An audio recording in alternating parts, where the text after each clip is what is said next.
WhatsApp lovely people, this is Guru and welcome back to my channel. तो बात कुछ ऐसा है दोस्तों कि फाइनली काफ़ी लंबे समय के प्लानिंग के बाद हमारा बनारस के लिए फैमिली टूर फाइनल हो चुका है एंड फाइनली आज हम लोग बनारस को जा रहे हैं, यानी कि देवों का शहर बनारस में। और इस वक्त जो है हमारा ट्रेन फ़िलहाल वो निकल पड़ा है और हमारा जो ट्रेन है ये टाटा नगर स्टेशन से खुल गया है और इस ट्रेन का नाम है जलियांवाला बाग। और बताना चाहूँगा दोस्तों, हम जब भी फैमिली टूर का प्लानिंग करते हैं तो काफ़ी खुशी लगता है और एक लंबे समय तक हमने इसका प्लानिंग किया एंड फाइनली सक्सेस हुआ है। तो फिलहाल हम लोग बनारस को जा रहे हैं जलियांवाला बाग एक्सप्रेस से, तो काफ़ी मज़ा आने वाला है, तो आप लोग बने रहिएगा। वैसे तो ये बनारस का टूर मेरे लिए सेकंड टाइम है, यानी कि दूसरी बार है, लेकिन ये मेरे फैमिली के लिए पहली बार है। तो फैमिली वाले काफ़ी खुश नज़र आ रहे हैं एंड हम जब भी बनारस का प्लानिंग करते हैं काफ़ी मज़ा आता है। इस जलियांवाला बाग के थर्ड एसी में रिजर्वेशन करवा लिया था और थर्ड एसी में जो रिजर्वेशन होता है वो काफ़ी सेफ़ होता है। आप लोग देख सकते हैं जो कंपार्टमेंट है, जो कोच है, पूरी तरह से भर गया है। और इस वक्त समय हो रहा है रात का 10। ऐसे में जो मैक्सिमम जो पैसेंजर हैं फ़िलहाल वो सो रहे हैं। और आप भी कोशिश करिएगा कि जब भी आप फैमिली के साथ में जाते हैं तो आप एसी कोच को ही प्रेफरेंस दीजिए, क्योंकि ज़्यादा फ़र्क नहीं होता है।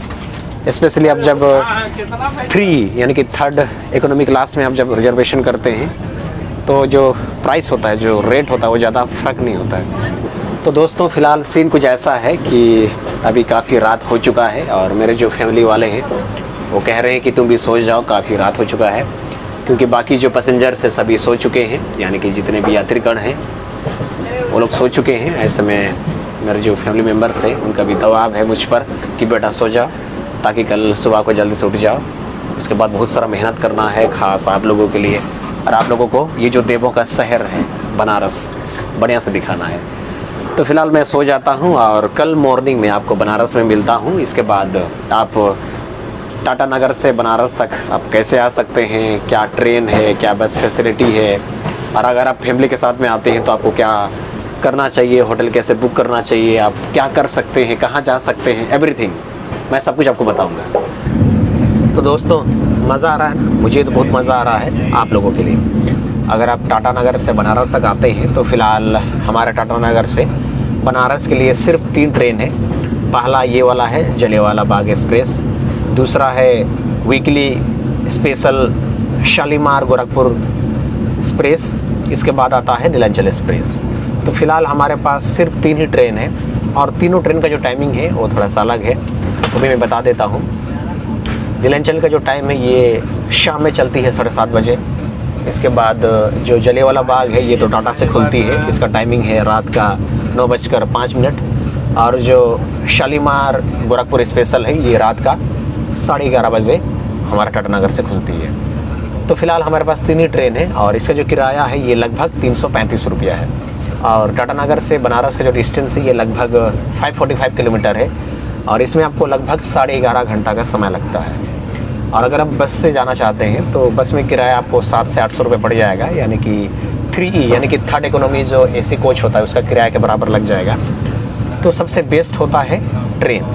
तो जब भी आप जाइएगा बनारस में आप ट्रेन में जाइए, वो बेस्ट होगा, आपके पास स्पेस ही स्पेस होगा और ये काफ़ी किफ़ायती होता है और काफ़ी मज़ेदार होता है। तो आप लोग समझ रहे हैं ना, आप लोग बनारस का ट्रिप का प्लान कीजिए। और ये जो बनारस है बताना चाहूँगा, अभी हाल की रिपोर्ट में ये आया है कि हमारे भारत में सबसे अधिक दौरा किए जाने वाला जो शहर है वो बनारस है और इसको बोला जाता है देवों का शहर। यहाँ पर आपको आध्यात्मिक संस्कृति सब कुछ देखने को मिलता है।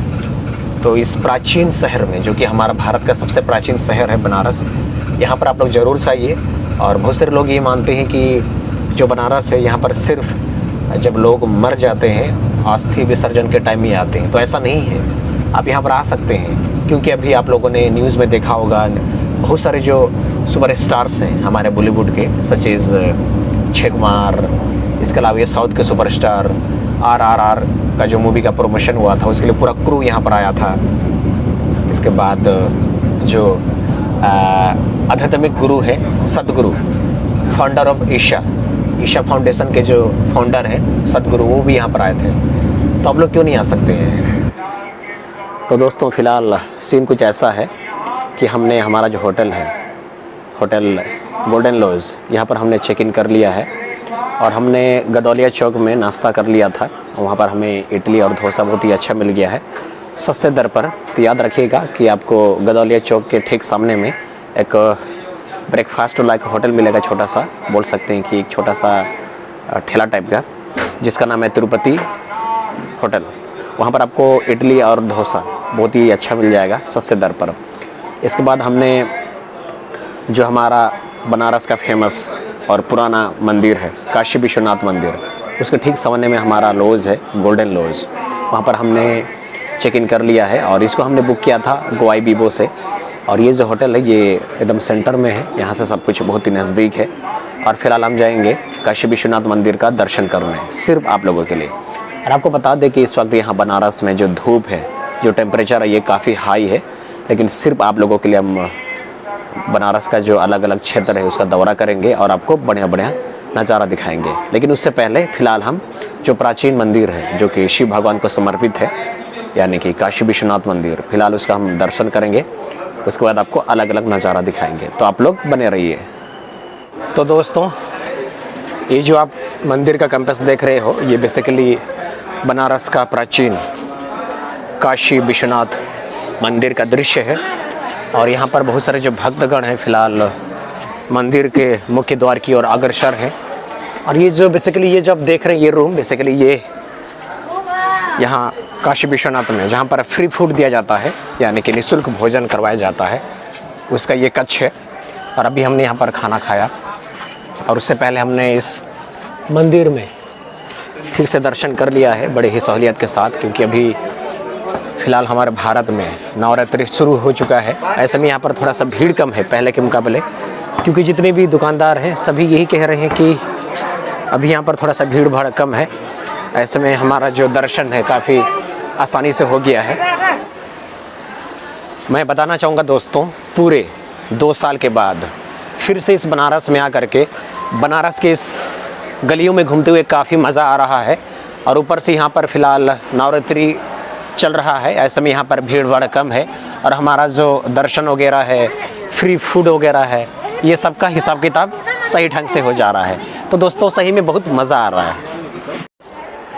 तो दोस्तों देख रहे हो बनारस की गलियाँ। मैं बताना चाहूँगा दोस्तों, अभी यहाँ पर बहुत सारे लोग आए हुए हैं from different states of our India.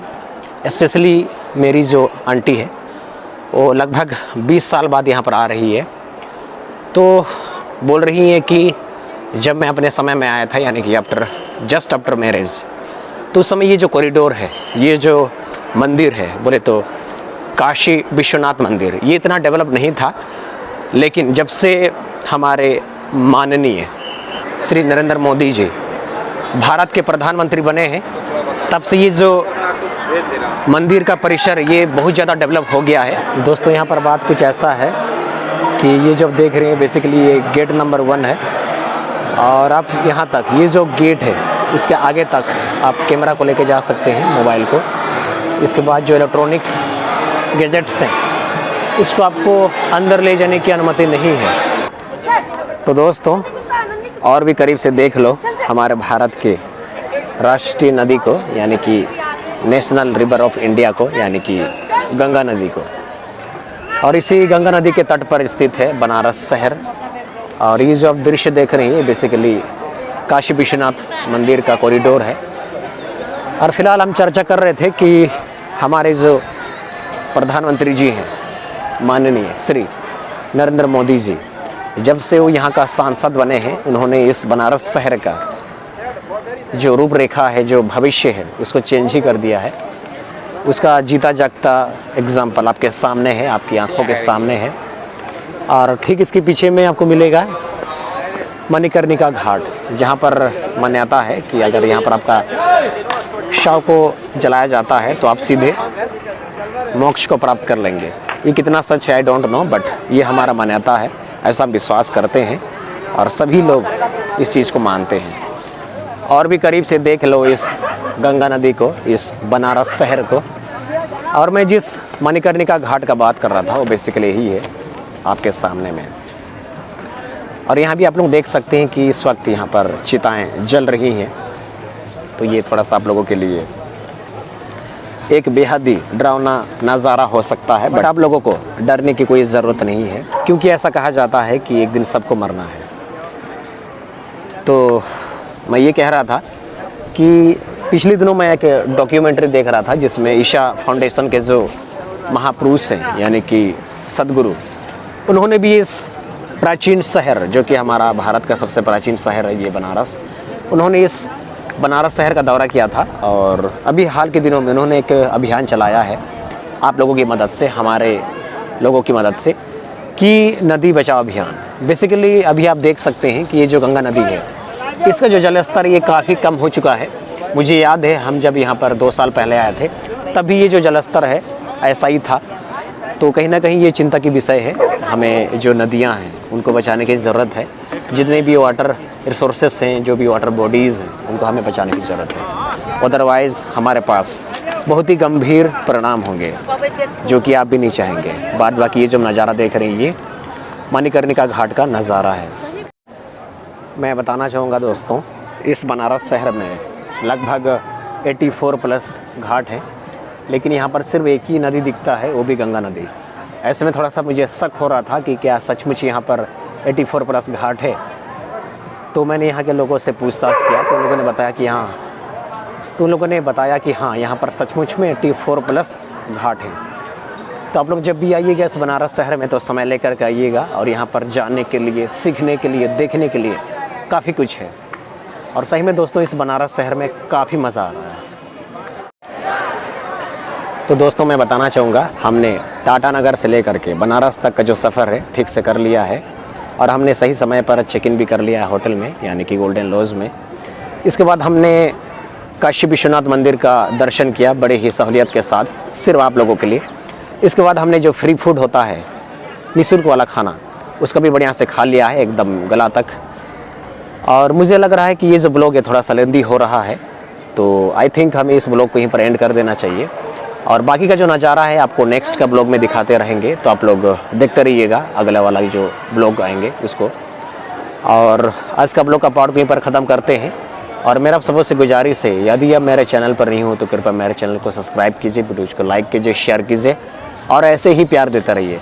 और मिलते हैं नेक्स्ट किसी बढ़िया सा प्यारा सा ब्लॉग में। तब तक टेक केयर, बाय बाय। जय गंगा मैया की।